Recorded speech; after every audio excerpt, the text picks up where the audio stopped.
और छोड़ छोड़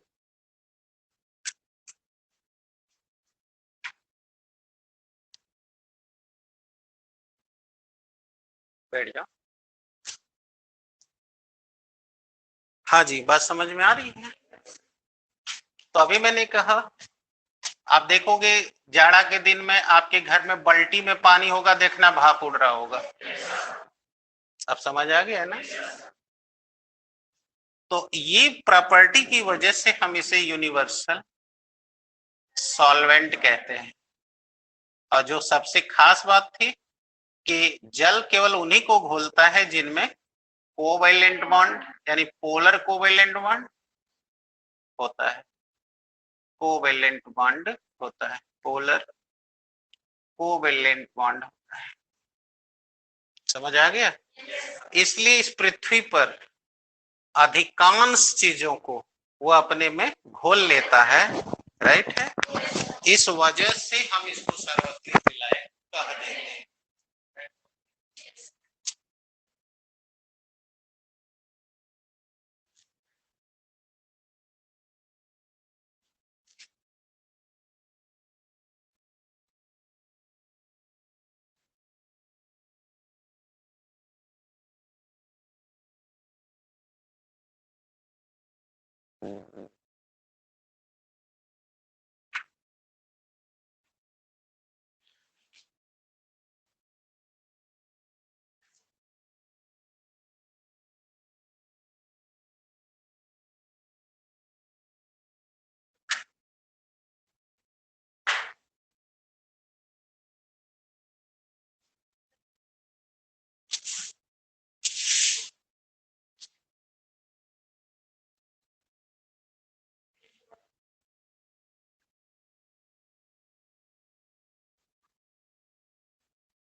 ये डिस्कशन समझ में आ गया। इकट्ठे लग रहा है, तो इसलिए हम इसे यूनिवर्सल सॉल्वेंट कहते हैं। बट सॉल्वेंट की जहां तक बात, तो वो पदार्थ जो मिले को अपने में घोल ले, उसे हम मिलाएंगे। अब श्योर है। अब सवाल था विलेय क्या है। जब विलेय को विलायक में मिलाने पर समांगी पारदर्शी मिश्रण तैयार हो जाता है, तो उसी समांगी पारदर्शी मिश्रण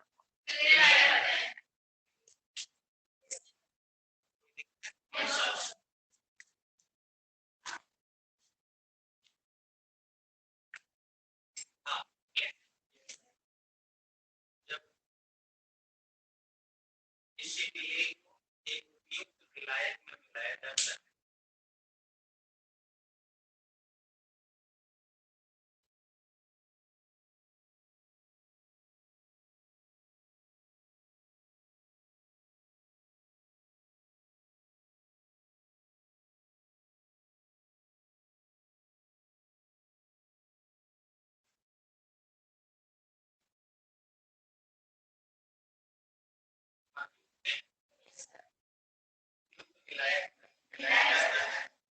तो मिलाने से जो समांगी पारदर्शी मिश्रण तैयार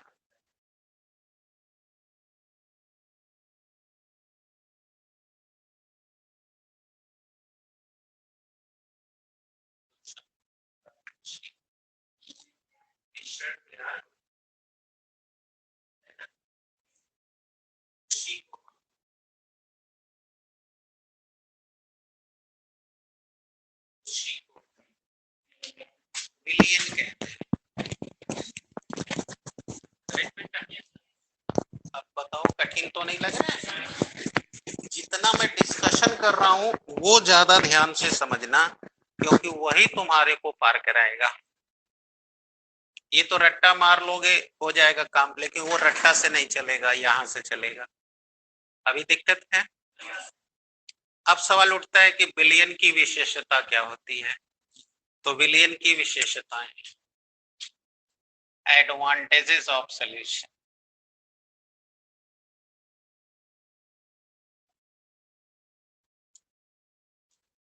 एडवांटेजेस ऑफ सॉल्यूशन, यहाँ कुछ लगा है बेटा। हाँ वही तो कह रहा हूँ, आप लोग के गलत लगाने से लगा है। देखिए आप लोग काम नहीं आता है फिर भी कह देंगे आता है, और वो परेशान करता है। देखिए ऐसा बोर्ड नहीं था। अब इस पर पानी लगा के इसको कायदे से छुड़ाइएगा कपड़े की मदद से। अगर रगड़ देंगे तो ये जो प्लास्टिक का पेंट कलर वो होता है, इस पर पॉलिश, वो छूट जाएगा, तो फिर स्याही मिटेगी नहीं। ये बात पहले आप नहीं बोल सकती थी। बहुत कमी है आप लोग में। पता नहीं कहिया सुधरेंगे, कब आप लोग का जीवन सुधरेगा।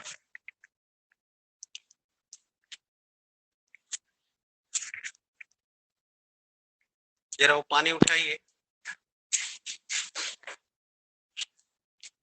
अभी पता नहीं हटेगा कि क्या हो। दीजिए इस पे।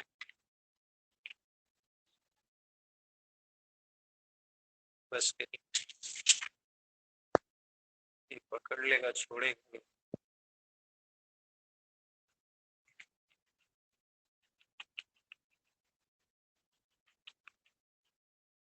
आपको यहाँ कहाँ लगाना था, किस पे आपने लगा दिया था?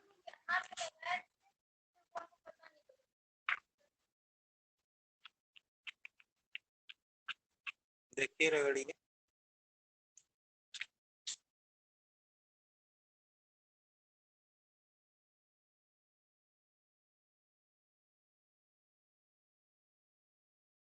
एक काम बनाना है, बिगाड़ ज्यादा देते हैं, बनता कम।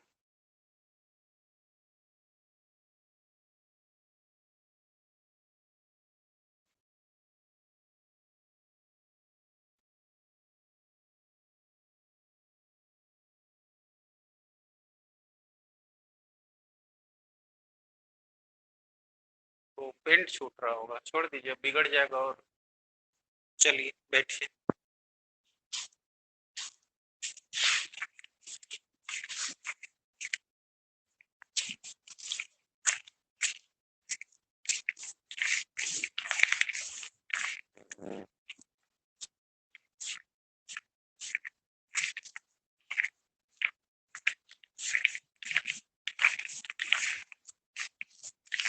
देखिए देखिए विलियन की क्या विशेषता होती है, आइए सीखते हैं। Advantages of solution. देख रहे हैं मैं अब 60 भाषा में लिखना शुरू कर दिया हूँ। ओके, आप इसको देखते जाइए, आपको सब याद हो जाएगा। देखिए पहली विशेषता तो आपको मिल ही गई कि विलियन एक होमोजीनस मिक्सचर है। देखिए परिभाषा में नहीं लिखा हुआ था कि नहीं लिखा था? विलियन क्या है? एक समांगी पारदर्शी मिश्रण होता है। पहली एडवांटेज, आपका पहला एडवांटेज हो गया कि विलियन होमोजीनस मिक्सचर होता है, यानी समांगी मिश्रण होता है। दूसरी विशेषता देखिए बेटा, दूसरी विशेषता क्या है? अब मैं जा रहा हूं, अब वो कंपटीशन और वाइवा को ध्यान में रख के बोलने। ये सब चल रहा है कंपटीशन का ही, वाइवा का। अभी कठिन हो रहा है। बोर्ड पर बने रहिए, अपने माइंड को फोकस करिए कि सर ऐसा बना सकते हैं तो हम क्यों नहीं बना सकते। बोलो, होमोजेनस मिक्सचर है। दूसरा देखो, बताओ इसमें चीनी डाले थे, अब घुल के चीनी कहाँ गई नहीं पता। कक्षा 11 याद हो तो मालूम है आपको कि ये गया है उनके इंटरमॉलिक्यूलर स्पेस में, है ना। और आपको पता है कि मैंने पढ़ाया था कि ये दूरी 10⁴ मीटर कोटि की होती है। तो इस जगह में कौन घुसेगा, जो इससे भी छोटा होगा। इसका मतलब ये हुआ कि जो विलयन होता है उसमें विलेय के कण 10⁻⁹ मीटर कोटि के होते हैं। और अगर आप लोग चालाक है तो जान गए ये 1 नैनोमीटर हो गया। नहीं यस सर में कुछ नहीं जाता, लेकिन यही वाइवा में पूछा जाता है तो खत्म। अभी तो यस सर क्या करना है, यस सर बोल देते हैं। तो इसीलिए मैंने कहा कि अब मैं कंपटीशन और वाइवा को लेकर ले रहा हूं। तो अब बताओ, जब आपने चीनी डाला वो चीनी गायब, कहाँ चली गई। अब यही चीज वाइवा में पूछा, यही चीज वाइवा में पूछा, अभी तो यस सर, तो हम कहेंगे सर इंटरमॉलिक्यूलर स्पेस में चली गई, इसलिए नहीं दिख रही है, इसलिए नहीं दिख रही है। अर्थात इनके जो विलेय के पार्टिकल हैं उनका जो डायमीटर होता है वो 10⁻⁻ मीटर कोटि का होता है। ये कोटिमान है, अर्थात 1 नैनोमीटर होता है। तो ऐसे ही डायमीटर का अगर सोल्यूशन फॉर्म हो जाए तो वही सोल्यूशन ट्रू सोल्यूशन कहलाता है। क्या कहलाता है, यानी हिंदी में वास्तविक विलयन। याद रखिएगा, कल तो ये कथा फिर सुनना है, पूछेंगे कितना याद है। आ गया। अब इसका मतलब तीसरा कैरेक्टर भी हमको मिल गया। बताओ, जो इंटरमॉलिक्यूलर प्लेस में घुस गया है वो नंगी आंख से दिखाई, आप माइक्रोस्कोप लगा के भी देखोगे तो आपको सोल्यूट के पार्टिकल मिला। तीसरा कैरेक्टर, यानी कि इस विलयन के जो विलेय के कण हैं उनको नंगी आंखों से, इवन माइक्रोस्कोप से भी नहीं देखा जा सकता। द सोल्यूट पार्टिकल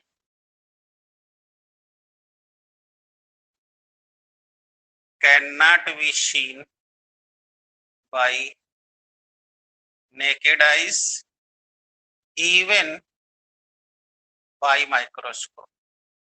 जो अंग्रेजी पढ़ते होंगे वो ये भाषा जल्दी समझ जाएंगे। इवन बाय माइक्रोस्कोप मतलब माइक्रोस्कोप से भी नहीं देखा जा सकता। जैसे आता ना टीवी में प्रचार एरियल का, ढूंढते रह जाओगे। अब अंग्रेजी में सुनना तो समझ आ जाएगा। तो the solute particle can not be seen bye naked eyes even bye microscope, यानी यहां तक कि माइक्रो, हाँ यही इसका मतलब है।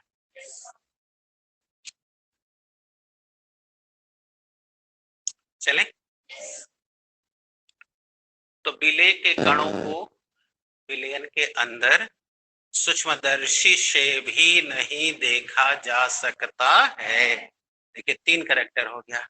अब चौथा कैरेक्टर देखिए, आप बताओ, अगर मैं छननी लेकर के छानू तो क्या विलेय और विलायक अलग कर दूंगा कि कर दूंगा। इसका मतलब समझ गए वाइवा का, कि फिल्टर पेपर से भी छाने तो इन्हें अलग, इन्हें की फिल्टर पेपर का जो छिद्र है उससे भी ये छोटे। तो देखो ये 4 खास कैरेक्टर रहेगा तब वो सोल्यूशन कहलाएगा। तो चौथा पॉइंट क्या हो गया कि इनको छानकर अलग नहीं किया जा सकता। और छानना क्या है, फिजिकल प्रोसेसिंग। छानना बेटा फिजिकल प्रोसेसिंग है। इसका मतलब फिजिकल प्रोसेसिंग के जरिए इनके पार्टिकल को अलग, यस क्लियर हो गया। There components cannot be separated, cannot be separated by physical processing।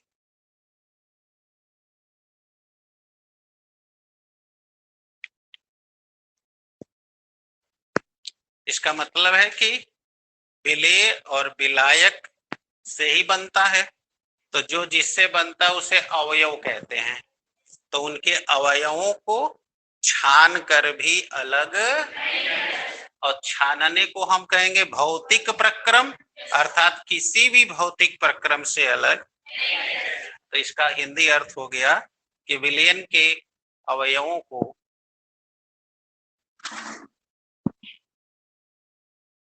विलयन के अवयवों को हो गया विलयन के किसी भी भौतिक प्रक्रम द्वारा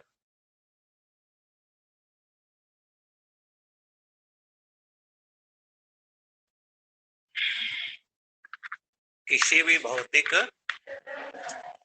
अलग नहीं किया जा सकता।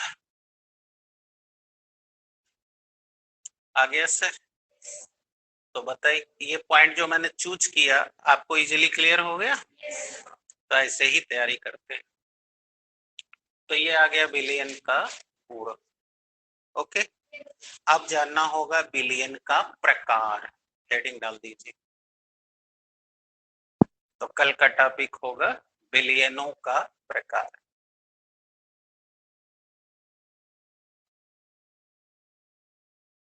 ओके, चलिए भाई मैथ निकालिए।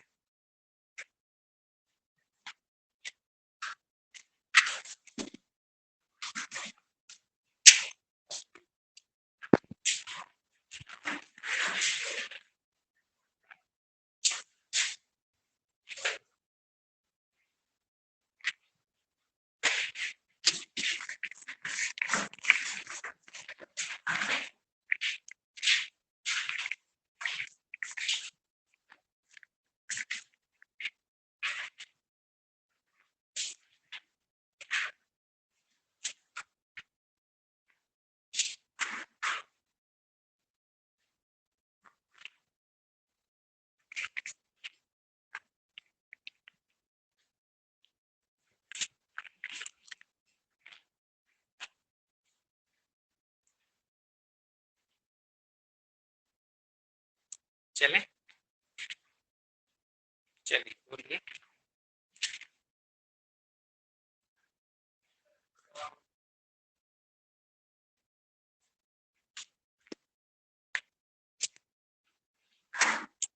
One by sine x cos cube x.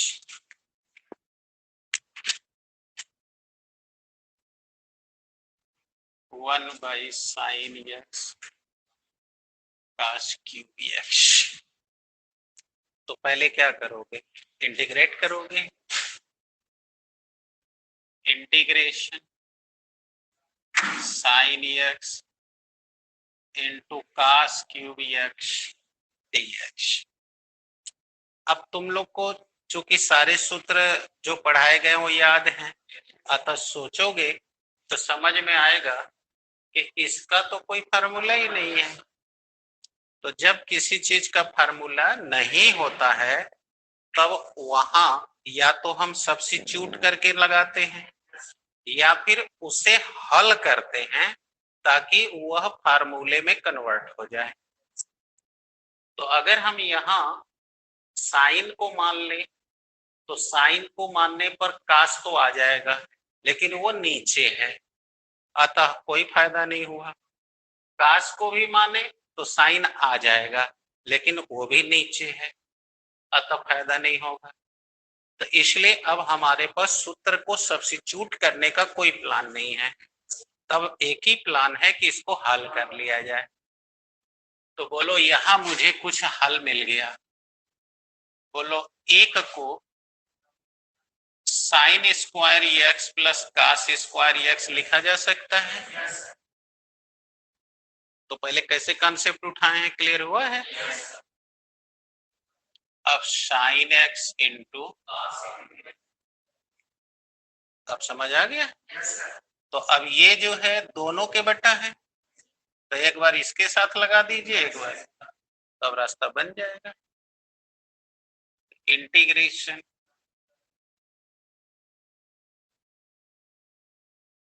Cos square x, अरे sorry cos cube x into d x,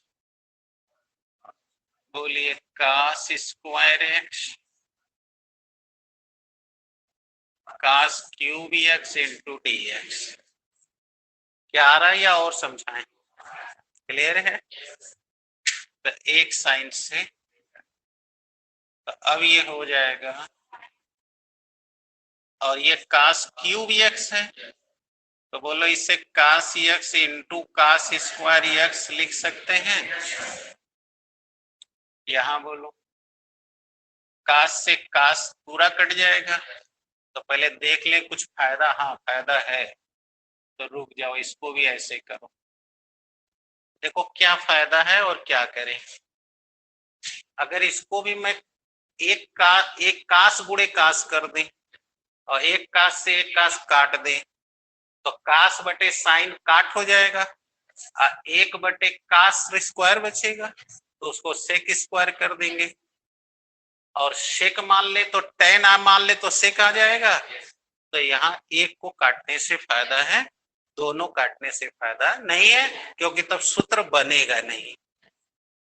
तो मैंने अभी बोला ना कि पहले हल करके अपने फार्मूले याद रखते हैं दिमाग में कि क्या रखने से फायदा आएगा।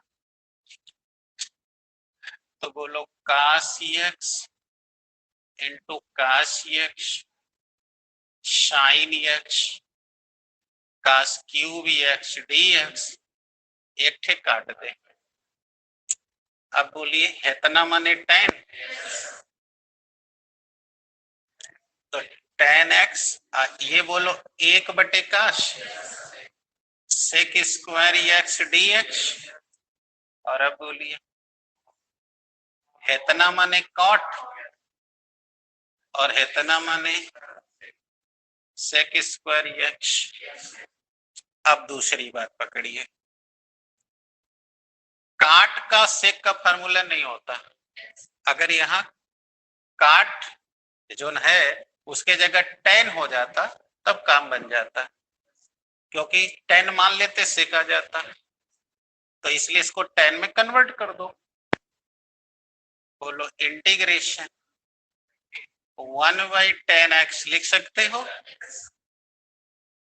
Sec square D x. अब मान लो 10x बराबर t, इसका अवकलन करोगे तो sec square x d x बराबर डी टी। अब रख दें, बोलो इंटीग्रेशन, देखो सेक स्क्वायर डी एक्स के जगह डी टी और 10x के जगह, तो बोलो टी डी टी। अब यहां आ जाओ, बोलो इसका करोगे तो टी स्क्वायर बटे 2, टी स्क्वायर बटे 2।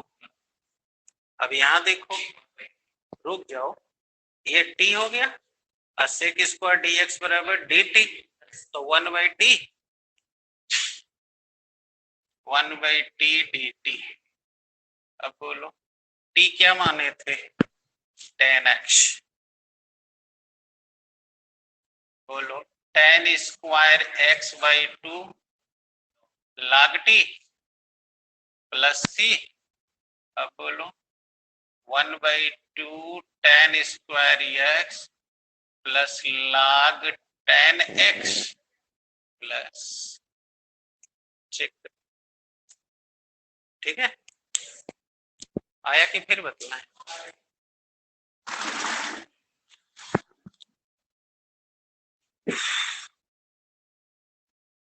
आया कैसे लगाया गया? तो ये प्रिंसिपल पकड़ा जाता है, याद नहीं होता कुछ, प्रिंसिपल पकड़ते हैं कि कैसे बताया जा रहा है, और सूत्र जिसको याद नहीं होगा तो उसको कुछ नहीं आएगा। तो 12 के बच्चे से तो ये उम्मीद ही नहीं किया जाता कि वो सूत्र नहीं पढ़ता है।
हाँ बेटा जल्दी जल्दी करो।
कौन सा?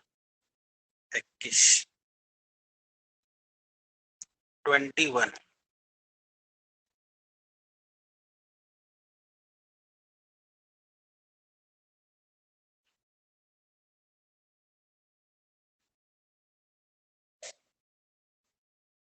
चले मिटाया जाए।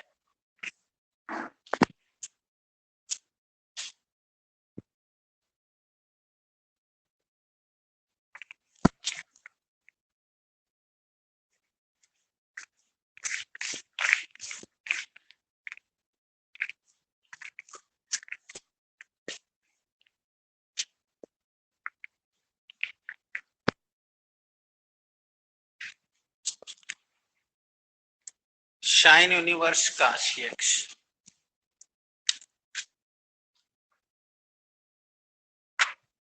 Sine inverse cos x. तो पहले इंटीग्रेशन के लिए sine inverse into d x. अब सोचिए कौन सा रूल लगे। तो आप देख सकते हैं कि अगर काश एक्स बराबर टी मान लूं तो अवकलन करने पर minus sine x d x D T हो जाएगा और यहाँ है नहीं। तो अब मेरे दिमाग में कक्षा 11 का एक सूत्र और आ गया, साइन यूनिवर्स साइन थीटा बराबर थीटा। इसका मतलब याद आ रहा है घर में साइन यूनिवर्स है, तो साइन यूनिवर्स साइन थीटा बराबर, इसका मतलब काश को बदल दें साइन में। तो काश को साइन में कैसे बदलें? काश थीटा बराबर साइन 90 माइनस थीटा। अब हो गया ना, साइन यूनिवर्स साइन बोलो 90 माइनस थीटा हो गया। अब देखिए फार्मूला हो गया, साइन यूनिवर्स साइन थीटा। देखिए साइन यूनिवर्स साइन पूरा को मान लीजिए थीटा, तो साइन इनवर्स साइन थीटा बराबर थीटा। अब हो गया integration pi by 2 minus x into T. अब अलग अलग कर लें, pi by 2 D x into d x बोलिए पाई बाई 2, इसका हो गया एक्स प्रॉब्लम और इसका एक्स स्क्वायर अपॉन 2 प्लस सी। चेक कर, ठीक है। या चाहे तो अभी यहाँ एक्स बाई 2 कॉमन भी ले सकते हैं, लेकर भी लिख सकते हैं।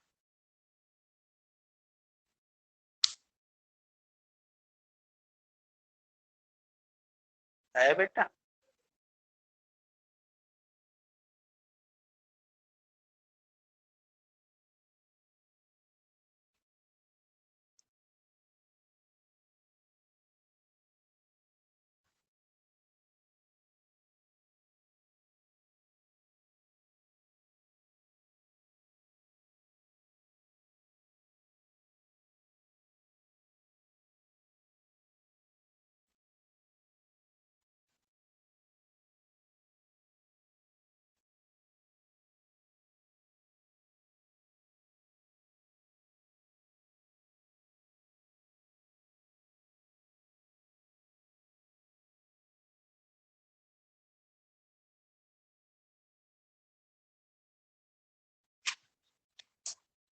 24।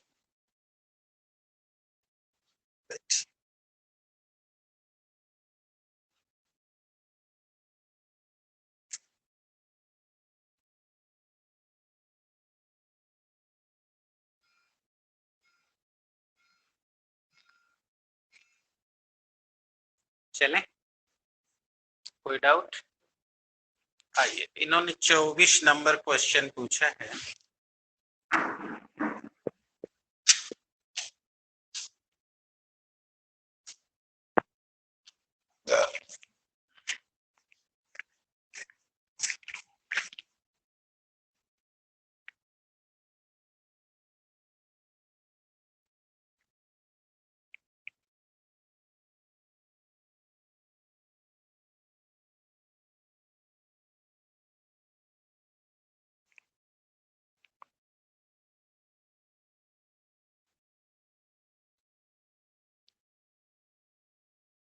लिया जाए।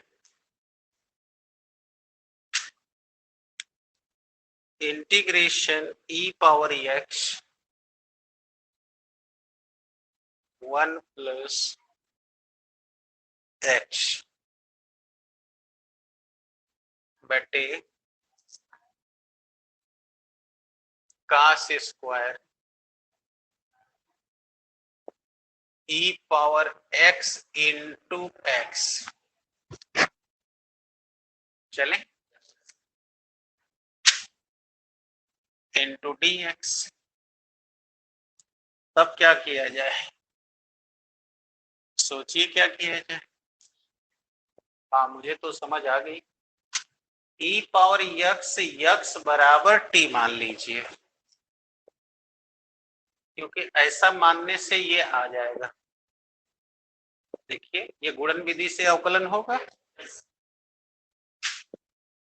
माना e power x into x बराबर t, तो गुणन विधि e power x into 1 plus x into e power x dx बराबर dt आ रहा है। तो एक का गुणा कर दिया, e पावर x कॉमन ले लीजिए, तो 1 प्लस एक्स डी एक्स बराबर डी टी।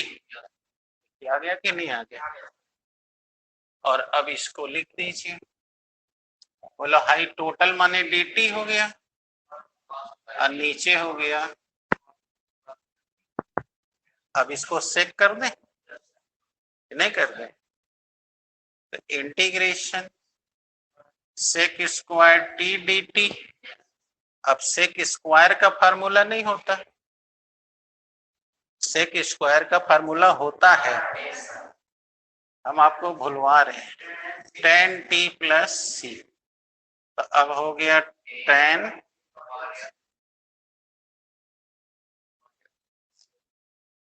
प्लस सी। चेक करिए आया है।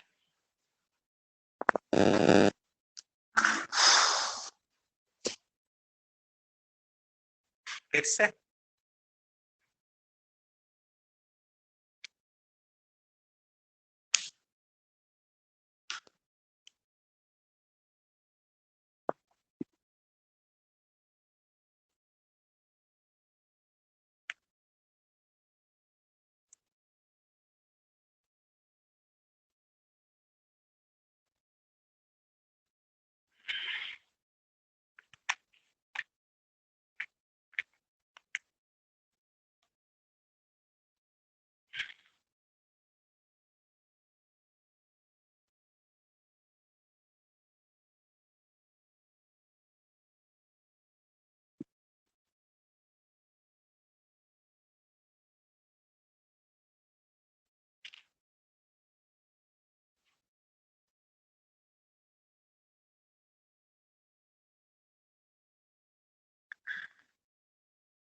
Chapter over. Very good. चलिए, अब चैप्टर ओवर हो गया, तो अब आप लोग अगले चैप्टर को लगाने के लिए कुछ सूत्र पढ़ना पड़ेगा। तो चले सूत्र की बात हो जाए।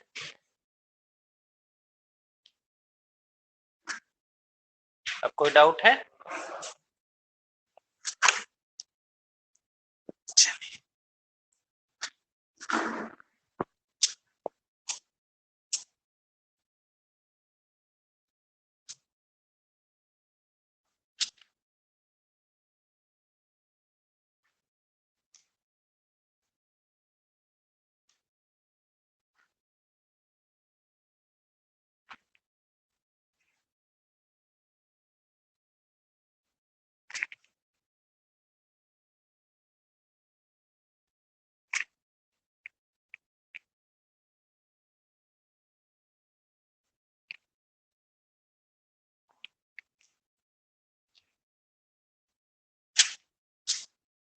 आइए पहले आप लोग सूत्र देख लीजिए। इंटीग्रेशन आप अपना सूत्र लिख के याद भी करना होगा। Integration 1/x² minus a² dx बराबर फार्मूला है 2a log x minus a upon plus c। ठीक है। अब आइए दूसरा फार्मूला। इंटीग्रेशन अब इसी का रिवर्स चल रहा है, देख लीजिए। अभी क्या था x² माइनस a²। अब हाँ, तब इसका जो फार्मूला है यही है, उलट जाएगा 1/2a log a plus x बटे a minus x plus c, यानी पहले वाले का उल्टा।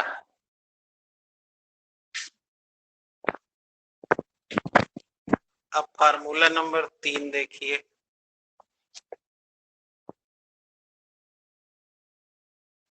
Integration 1/x² plus a²। अब जरा यहाँ समझिए आप लोग, x² माइनस a² को a² माइनस x² नहीं लिखा जा सकता, लेकिन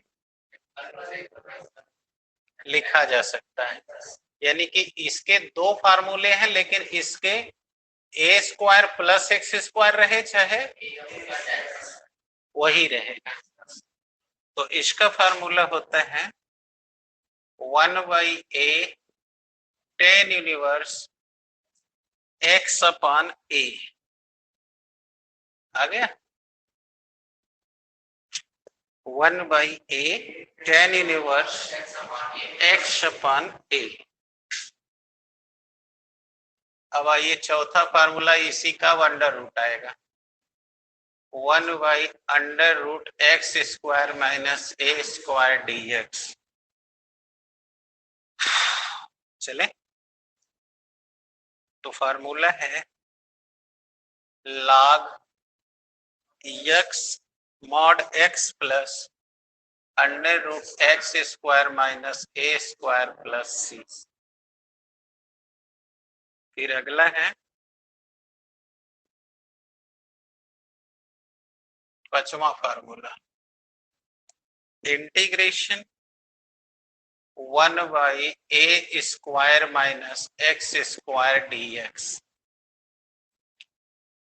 तो इसका फार्मूला होता है sine inverse x upon a plus c। अब छठा, integration √x² plus a² dx log mod x plus √a² plus c। ठीक है।